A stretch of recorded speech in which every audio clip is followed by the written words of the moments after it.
At Advent, we should try the key to our heart's door. It may have gathered rust. If so, this is the time to oil it.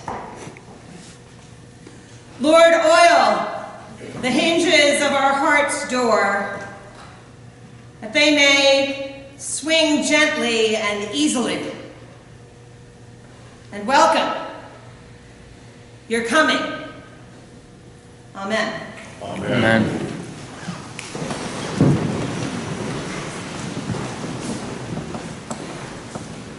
Sometimes early in the week when I read the Sunday lessons for the first time, a song will enter my head and become an earworm.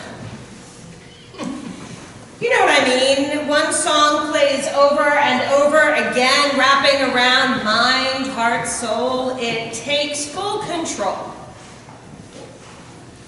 So what song gained the upper hand this week? Remember, I'm a musical theater geek. So the winner was Something's Coming from West Side Story. Now that's a show that should have won the Tony for Best Musical in 1957, but remember the Music Man ran against it, and that show, so much happier and sappier, won the day. And that's no surprise, as West Side Story, based loosely on Romeo and Juliet, is shrouded by this curtain of doom and gloom. It was not popular when it came out. And yet, it has gathered steam over the past 60 years since its creation. Its themes of prejudice, violence, immigration, they still resonate. The surface of the tale is war. But at its core, the story is a constant reaching towards faith, towards hope, towards love. Tony does just that as he sings. Something's coming. Don't know when. Catch the moon. One-handed catch. The air is humming. And something great is coming.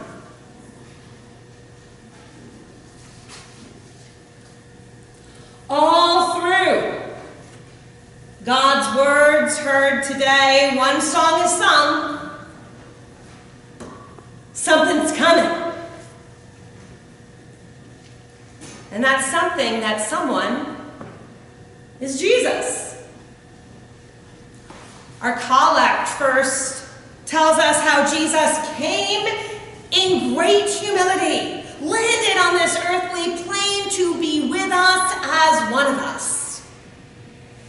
And honey's how we love that infant coming. The Advent season celebrates our deep longing to be soothed, to be settled, as we meditate on the babe in the manger. Unfortunately, the prayer doesn't end there. With the sweet baby and the cows lowing, the prayer keeps going. It says, a fire and brimstone, take no prisoners, Jesus will come again at the end. Truth be told, we'd rather stay and pray with the first coming of that Jesus, innocent child, meek and mild. But our collect explains Advent gives us two reasons to party. First, the arrival of the babe lying in the manger, and then that second half of the prayer gives us a dare. Look forward to that day when Christ will come again. Advent actually asks us to keep one eye on the first first appearance of Jesus and the other eye on the last appearance of Jesus. To celebrate Alpha and Omega, beginning and end, our faith teaches us the power of Emmanuel. God is with us. God's with us all the way through. In sickness and in health, in joy and in sorrow, in start and in all the departs. But most of the time, we prefer the beginnings rather than the endings. Birth over death. Sweet baby Jesus. As opposed to cataclysmic, apocalyptic Jesus.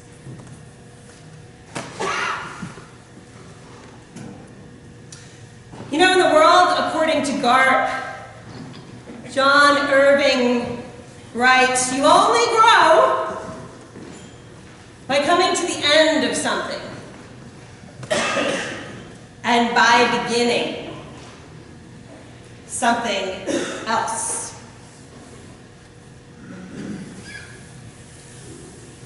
On this first Sunday of Advent, we're charged to reset, begin again, with a new church year, new cycle of readings. Oddly enough, as we start over, we hear all about endings. The scriptures are positively ominous, aren't they? It's easy to imagine our Creator's T-O-V, tone of voice, as James Earl Jones, Darth Vader, imposing that fear of God feel. Jeremiah, the days are surely coming, says the Lord. 1 Thessalonians, be blameless before our God, our Father, at the coming of the Lord Jesus. Finally, we actually hear from the beginning, not the end of Luke. People will faint from fear and foreboding of what is coming upon the world.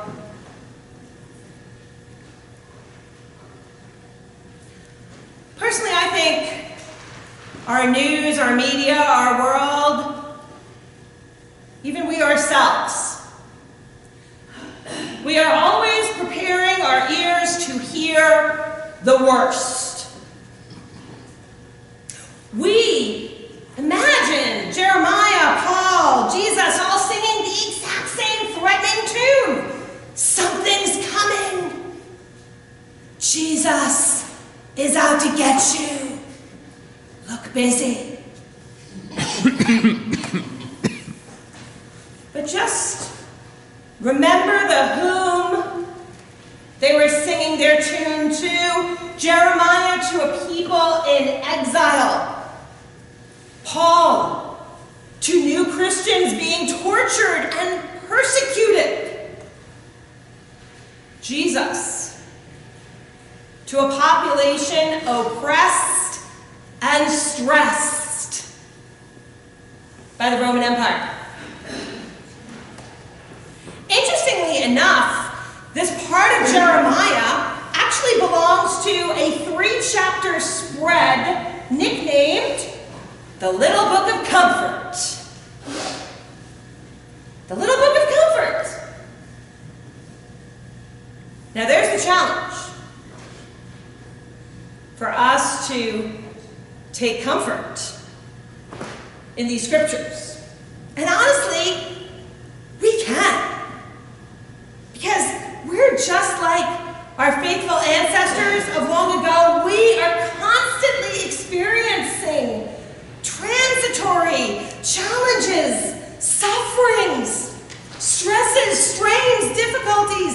These preachers, my people, are singing to us. They're saying, don't get bogged down in the now.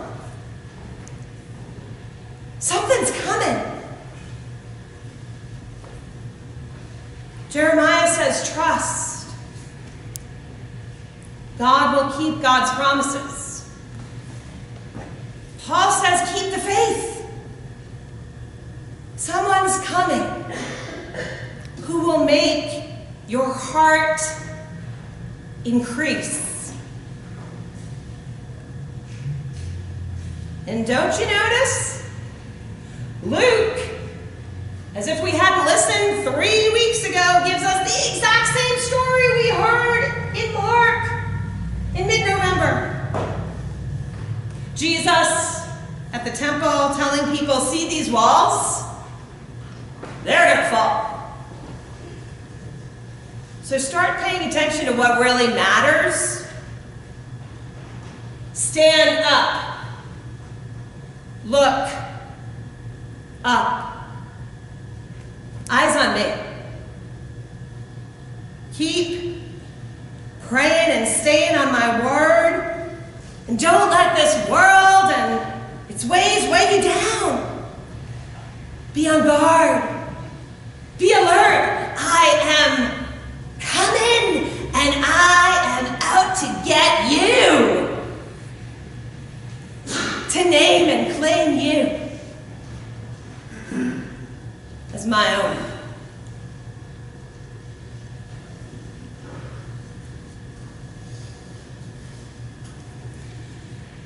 By the age of 12, I knew what I wanted to do with my life. Be an Episcopal priest. Problem was, way back then was a time when there were no women priests. I never met a woman priest until I went to college in the deep, deep South. And it's there I met Anwin Myers.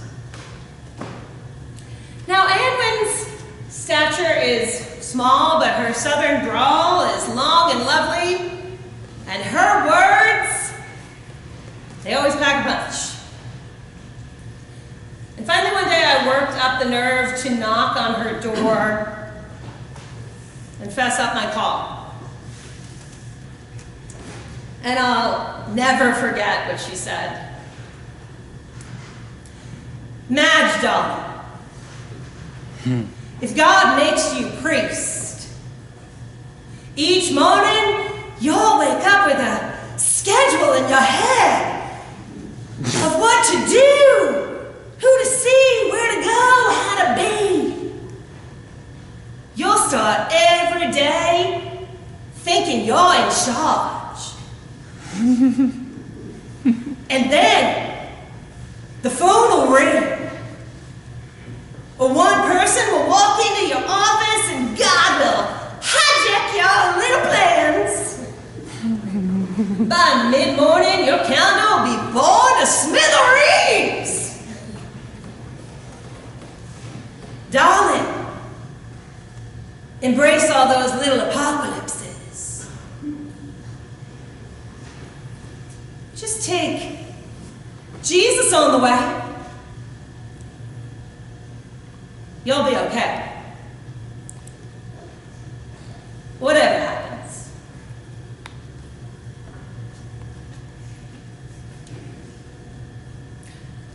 Lowell Ditson preached, don't begin with yourself, or your will, or your reason. Begin with God, who is the beginning and the end. Friends, you don't have to be ordained to know every time you plan, God laughs. In this season of Advent, may God laugh more. May your perfect plans be hijacked. May you feel more blessed than stressed. Embody more hope, less fear. And friends, at this time of year, Let's all stop navel-gazing and spend more time birthing and searching for Jesus. Amen.